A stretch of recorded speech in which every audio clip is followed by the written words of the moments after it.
الذین استجابوا للہ والرسول من بعد ما اصابهم القرح۔ اب یہاں اصل میں جو آیات آ رہی ہیں اس کے بارے میں دو قسم کی روایات ہیں تاریخ کی۔ ایک تو پختہ واقعہ یہ ہے کہ حضور صلی اللہ علیہ وسلم نے جب یہ پتہ چل گیا کفار چلے گئے،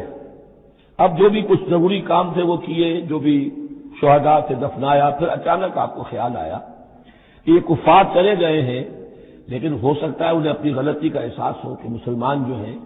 اس وقت تو یوں سمجھیے کہ وہ بالکل اس حالت میں تھے کہ ہم ختم کر سکتے تھے کہ دوبارہ نہ آ جائے، سیکنڈ تھاٹ نہ ہو۔ تو آپ نے فیصلہ کیا لوگوں مسلمانوں چلو تعاقب کرو تاکہ انہیں معلوم ہو جائے کہ ہماری ہمت ہاری ہوئی نہیں ہے، انہیں پتہ چلے گا کہ مسلمان اس وقت اس کیفیت میں کہ ہمارے تعاقب میں آ رہے ہیں تو پھر وہ جرأت نہیں کریں گے۔ تو اس وقت اہل ایمان جو تھے انہوں نے اس کے باوجود کہ جسم جو ہے زخموں سے چور چور تھے، اتنا بڑا صدمہ پہنچا تھا، پھر وہ تیار ہو گئے اور حضور 8 میل تک ہمراہ الاسد تک چل کر آئے مدینے سے باہر، اور وہاں جو ہے ابو سفیان کو وہ خیال فی الواقع آ چکا تھا اور وہ لوٹنے کی فکر کر رہا تھا۔ ایک تاجر ادھر سے آ رہا تھا، اس نے کہا تھا جا کے مسلمانوں سے بتا دو کہ میں بہت بڑا لشکر لے کر آ رہا ہوں فوراً۔ تو آ کر انہوں نے کہا بھی، لیکن اس کے بعد انہوں نے کہا کیا جو بھی ہو سو ہو، جو اللہ کا حکم ہے اس کے رسول کا حکم ہے، ہم تو کمر کس کے آ گئے ہیں۔ اسی طرح کا واقعہ بیان ہوتا ہے کہ ابو سفیان جاتے ہوئے یہ کہہ گیا تھا کہ اب اگلے سال دوبارہ ملاقات ہوگی بدر میں، یعنی 1 سال پہلے بدر میں جنگ ہوئی تھی، اب 1 سال کے بعد جو ہے یہ احد میں ہم آ گئے مدینے پر حملہ آور ہو کر، اب ہمارے تمہارے درمیان تیسرا مقابلہ بدر میں ہوگا اگلے سال، وہ بدر صغریٰ کہلاتا ہے۔ تو حضور اس کے لیے نکلے، گئے بدر تک، ادھر سے ہی ابو سفیان اپنا پورا لشکر لے کر آئے، اور اس مرتبہ پھر وہی کیا کہ کچھ لوگوں کے ذریعے سے ہراسمنٹ پیدا کی، خوف پیدا کیا کہ لوگوں کیا کر رہے ہو بے وقوفو، وہ قریش تو بہت بڑا لشکر لے کر آ رہے ہیں، بہت بڑا لشکر لے کر آ رہے ہیں۔ تو اس کے جواب میں مسلمانوں نے وہ صبر والے کلمات کہے جو آ رہے ہیں۔ تو یہ دونوں یہ الفاظ جو ہیں، یہ آیات دونوں پر منطبق ہو سکتی ہیں۔ الذین استجابوا للہ والرسول من بعد ما اصابهم القرح، جن لوگوں نے لبیک کہی اللہ کی پکار پر اور رسول کی پکار پر اس کے بعد کہ انہیں چرچے لگ چکے تھے، زخم ان کے جسم زخمی تھے، للذین احسنوا منہم واتقوا اجر عظیم، یقیناً ایسے محسنین اور متقین کے لیے بہت بڑا اجر ہے۔ الذین قال لهم الناس ان الناس قد جمعوا لكم، جنہیں آ کر خبردار کیا تھا اور جن کو خوف دلایا تھا لوگوں نے، دیکھو لوگ بڑی جمع ہو گئے ہیں، بڑی قوت بڑی جمعیت آ رہی ہے، فخشوہم، ان سے ڈرو، فزادہم ایمانا، اس سے ان کے ایمان میں اور اضافہ ہو گیا۔ وقالوا حسبنا اللہ ونعم الوکیل، اور انہوں نے کہا اللہ ہمارے لیے کافی ہے اور اس کا سہارا سب سے اچھا سہارا ہے۔ فانقلبوا بنعمت من اللہ، ابو سفیان کو جب پتا چلا کہ محمد تو ہمارے تعاقب میں آ رہے ہیں تو انہوں نے عافیت اسی میں سمجھی کہ وہ پھر سیدھا مکہ کی طرف رخ کر لیا،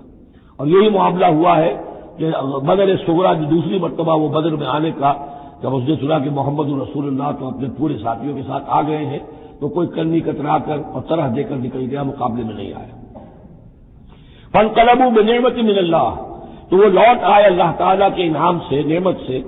وفضل، اور اس کے فضل سے، لم یمسسہم سوء، کوئی برائی ان کو مس نہ کر سکی، کوئی تکلیف نہیں پہنچی، آزمائش تھی وہ اللہ نے کر لی۔ واتبعوا رضوان اللہ، انہوں نے تو اللہ کی رضا کی پیروی کی۔ واللہ ذو فضل عظیم، اور یقیناً اللہ تعالیٰ بڑے فضل کا مالک ہے۔ انما ذالکم الشیطان یخوف اولیاء، اے مسلمانوں یہ شیطان ہے جو تمہیں ڈراتا ہے اپنے ساتھیوں سے،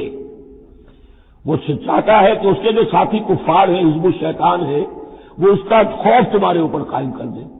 اور ایک معنی اس کے یہ بھی لیے گئے ہیں کہ شیطان کی اس تخویف کا اثر انہی پر ہوتا ہے جو اس کے ولی ہوتے ہیں، جو اولیاء اللہ ہیں ان پر شیطان کی طرف سے اس قسم کی وسوسہ اندازی کا اثر نہیں ہوتا۔ ذالکم الشیطان یخوف اولیاءہ،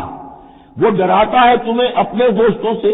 یا ڈراتا ہے اپنے دوستوں کو جو شیطان کے ساتھ رشتہ رکھتے ہیں، جو اس کی باتیں سنتے ہیں، انہی پر اثر ہوتا ہے شیطان کی طرف سے اس قسم کی وسوسہ اندازیوں کا۔ فلا تخافوہم، کہ تم ان سے مت ڈرو، وخافونی، مجھ سے ڈرو، ان کنتم مؤمنین، اگر تم سچے، اگر تم مومن صادق ہو۔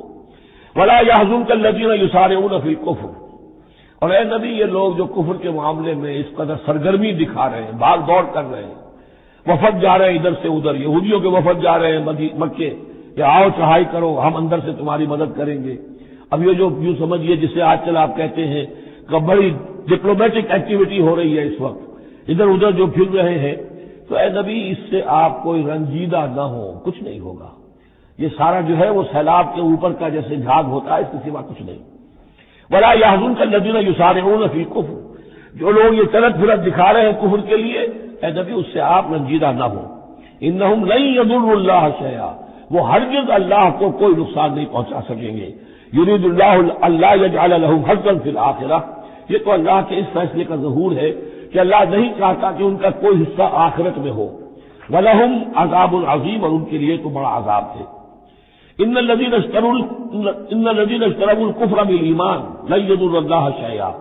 یقیناً جنہوں نے ایمان ہاتھ سے دے کر کفر خرید لیا، وہ اللہ کو کوئی نقصان نہیں پہنچا سکتے۔ وَلَهُمْ عذاب علیم، ان کے لیے دردناک عذاب ہے۔